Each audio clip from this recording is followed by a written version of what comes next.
အခုတင်မဲ့တင်ငယ်စာကတော့2ပေါက်မှာရှိနေတဲ့ smooth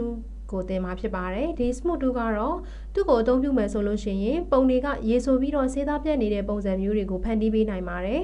2ပေါက်မှာဒီမှာလာပြီးတော့ smooth ကိုရွေးချယ်လိုက်ပါမယ်ပြီးတဲ့အခါမှာတော့ဒီ2 option မှာမိမိလိုချင်တဲ့ brush ပုံစံကိုရွေးချယ်လိုက်ပါဒီထက်ကနေအခုဒီဟာလေးကို mouse နဲ့ဖိပြီးတော့ဆွဲကြည့်လိုက်ပါဒါဆိုလို့ရှိရင်သူကဒီမှာရေဆိုပြီးတော့စေးသားပြတ်နေတဲ့ပုံစံမျိုးလေးဖြစ်အောင်အကြောင်းတွေကိုပြတ်နှက်ရောထွေးသွားစေပါတယ်ဒီပြတ်နှက်မှုရဲ့နှုန်းကိုတော့မတို့ဒီမှာရှိနေတဲ့ stress မှာလာပြီးတော့ပြင်လို့ရပါတယ်မိမိစိတ်ကြအများကြီးပြတ်နှက်နေတယ်ဆိုလို့ရှိရင်တော့များများလေးရွေးပေးရမှာဖြစ်ပါတယ်နောက်တစ်ခု mood မှာတော့မတို့ဒီမှာ depth can ကိုရွေးချယ်ထားမယ်ဆိုလို့ရှိရင်ဒီလိုလင်းနေတဲ့နေရာတွေကိုစေးသားပြတ်နှက်မှာမဟုတ်ပါဘူးဒီလိုမဲနေတဲ့နေရာတွေကိုပဲစေးသားပြတ်နှက်မှာဖြစ်ပါတယ်တကယ်လို့ဒီမှာ light term ကိုရွေးမယ်ဆိုလို့ရှိရင်တော့လင်းနေတဲ့နေရာတွေမှာပဲစေးသားပြတ်နှက်မှာဖြစ်ပြီးတော့ဒီလိုမဲနေတဲ့အရာတွေတော့ကတော့စေးသားပြတ်နှက်မှာမဟုတ်ပါဘူးပုံမှန်အားဖြင့်တော့မတို့ mood မှာ normal ကိုပဲထားပြီးတော့သုံးပါတယ်ဒီ smooth ကိုနောက်တစ်ခုပဲနေရာမှာသုံးသေးလဲဆိုလို့ရှိရင်အမတို့ပုံတွေရဲ့မျက်နှာ skin tone တွေကိုချောတဲ့အခါမှာဒီ smooth ကအရန်ကိုအသုံးဝင်ပါတယ်ဒါပေမဲ့အခုဒီမှာ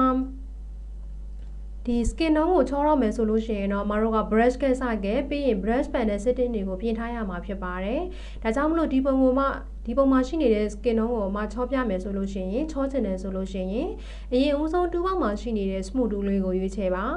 ပြီးတဲ့အခါမှာသူနဲ့ပတ်သက်တဲ့ panel box လေးကိုတစ်ချက်ဖွင့်ပေးပါတကယ်လို့ဒီမှာမရှိတဲ့သူတွေကတော့ဒီတခြားဘာရှင်းသမားတွေဆိုလို့ရှိရင်တော့ window ထဲမှာရှိနေတဲ့ brush လေးကိုနှိပ်လိုက်ပါ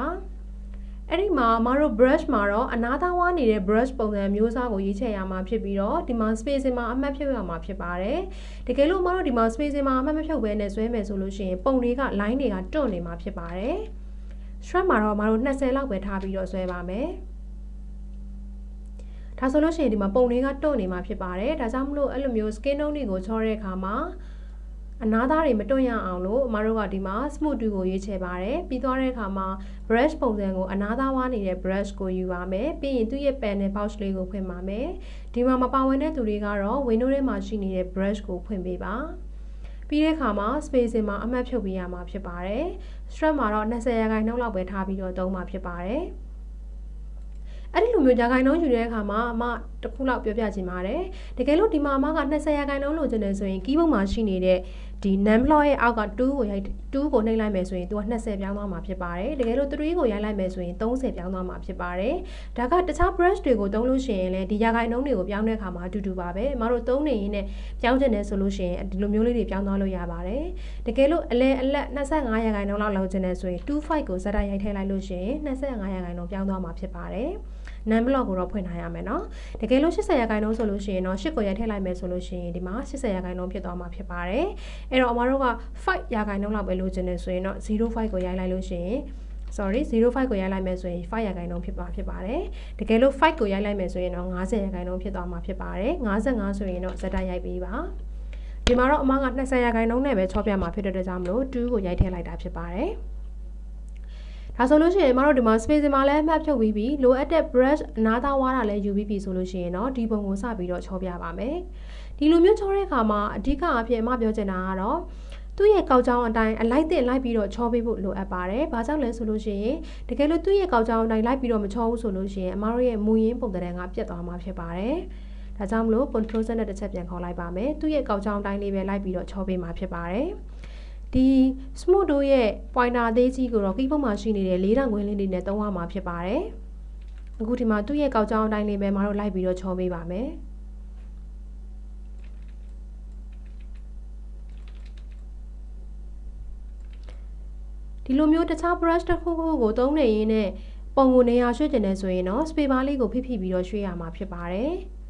သူ့ရဲ့ကောက်ကြောင်းအတိုင်းမတို့လိုက်ပြီးတော့အလိုက်တင်လိုက်ပြီးတော့ချောရမှာဖြစ်ပါတယ်။ဒီလိုချောတဲ့အခါမှာလည်းမတို့ဒီလိုအလျားလိုက်ချောပြီးသွားရင်သူကအလျားလိုက်ဆင်းနေပေါ်တတ်ပါတယ်။ဒါဆိုရင်ဒေါင်းလိုက်ပြန်ပြီးတော့ချောပေးပါ။ဒီအဝိုင်းလေးကိုမတို့ဝိုင်းပြီးတော့ချောပေးရမှာဖြစ်ပါတယ်။အခုမှစပြီးတော့လေးလာတဲ့သူတွေအတွက်ကတော့ချက်ချင်းချောလိုက်တာနဲ့ချောမို့တာမှမဟုတ်ပါဘူးတဖြည်းဖြည်းနဲ့အမတို့လေ့ကျင့်ပြီးတော့ယူမှသာပုံကောင်းတစ်ပုံထွက်လာမှာဖြစ်ပါတယ်ဒီ smooth ကိုဆိုလို့ရှိရင်ပုံပေါင်းများစွာလေ့ကျင့်ထားဖို့လိုအပ်ပါတယ်ဒီလို mouse နဲ့ဖိပြီးတော့ချောတဲ့အခါမှာအစင်းလိုက်လေးတွေပေါ်ပြီးဆိုလို့ရှိရင် down line လေးတွေပြန်ပြီးတော့ချောပေးပါအမြဲတမ်း brush cap panel side ကိုမတို့လိုအပ်တယ်လို့ brush cap pointer size ကိုလိုအပ်တဲ့လိုပြင်နေရမှာဖြစ်တဲ့အတွက်ကြောင့်မလို့လက်တစ်ဖက်ကအမြဲတမ်း4,000 ကွင်းလေးတွေပေါ်မှာထားပေးပါအခုဒီမှာဆိုလို့ရှိရင်ဒီနေရာလေးကိုချောမယ်ဆိုလို့ရှိရင်ဒီ pointer ကအရန်ကြီးနေမယ်ဆိုရင်အဆင်မပြေပါဘူးဒါကြောင့်မလို့ pointer size ကိုအနည်းငယ်သေးလိုက်ပါသူနဲ့တင်တော်မဲ့ pointer size လေးကိုအမြဲတမ်းရွေးချယ်ပေးနေရမှာဖြစ်ပါတယ်ဒီလိုမျိုးချောတဲ့အခါမှာလည်း area တစ်ခုကိုအရင်ဦးဆုံးချောမွတ်အောင်လုပ်ပြီးတော့မှနောက်ထပ် area တစ်ခုကိုကူးပြောင်းပါလို့မို့ဆိုရင်အရာတွေကျန်နေခဲ့တတ်ပါတယ်အခုဒီလိုချောတဲ့အခါမှာမတို့အလျားလိုက်လေးတွေချောမယ်ဒေါင်းလိုက်လေးတွေချောမယ်အစင်းချောင်းလေးတွေကျန်နေမယ်ဆိုလို့ရှိရင်ပုံကမတည်တတ်ပါဘူးဒီလိုမျိုးမှုတ်နေအောင်လို့လိုက်ပြီးတော့အစင်းလေးတွေမကျန်အောင်လိုက်ပြီးတော့ချောပေးပါSmudge နဲ့ချောတဲ့အခါမှာအချိန်ဖြည်းဖြည်းတည်တည်ချာချာစိတ်ရှည်လက်ရှည်နဲ့ချောပေးမှသာပုံကောင်းတဲ့ပုံထွက်လာမှာဖြစ်ပါတယ်။နောက်ပိုင်းဒီ2ကိုပိုင်နိုင်သွားပြီဆိုတော့မှသာမိမိလိုအပ်တဲ့ဒီလိုမြန်ပြီးတော့ချောပေးပါ။စိတ်ရှည်လက်ရှည်အသေးစိတ်ပုံကိုအကြီးကြီးချဲ့ပြီးတော့တည်တည်ချာချာစိတ်ရှည်လက်ရှည်လိုက်ပြီးတော့ချောပေးပါ။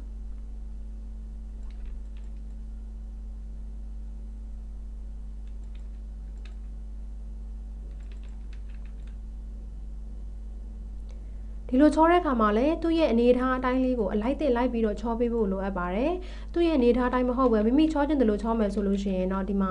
ပုံတရံတွေကပြတ်သွားမှာဖြစ်ပါတယ်။ဒါကြောင့်မလို့ဒီ smooth ကိုမတို့အသေးချာအသေးစိတ်လေးချောပေးပါ။ဒီနေရာလေးတွေကိုချောမယ်မူရင်းပုံစံနဲ့ပြတ်သွားမှာဆိုလို့ရှိရင်မတို့ strap မှာ10လောက်ရှော့ချလိုက်ပါပြီးတော့မှလိုက်ပြီးတော့ဒီမှာထပ်ပြီးတော့ချောပေးပါ။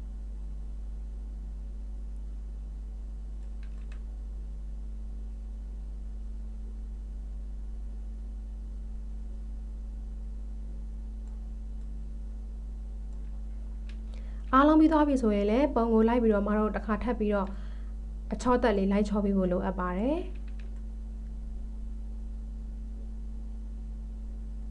စပင်းနေရာတွေချောမယ်ဆိုလို့ရှိရင်တော့မကဒီမှာဒီလိုမျိုးအနားသားမှာမွားမွားလေးထွက်နေတဲ့အဆက်အပြောက်အများကြီးပါတဲ့ brush ကိုသုံးပါတယ်သူ့ကိုလည်းဒီမှာ20%လောက်ထားပြီးတော့ချောကြည့်လိုက်ပါသူကတော့များသောအားဖြင့်ပုံအသစ်တွေဆိုရင်တော့မသုံးပါဘူးဒါပေမဲ့မတို့ painting ပုံစံမျိုးလေးလုပ်ချင်တဲ့အခါမှာဆိုလို့ရှိရင်တော့ဒီလိုမျိုးလေးဆွဲလိုက်မယ်ဆိုလို့ရှိရင်သူ့ကိုမတို့ဆွဲထားတဲ့ပကြီးဆွဲထားတဲ့ပုံစံမျိုးလေးရမှာဖြစ်ပါတယ်။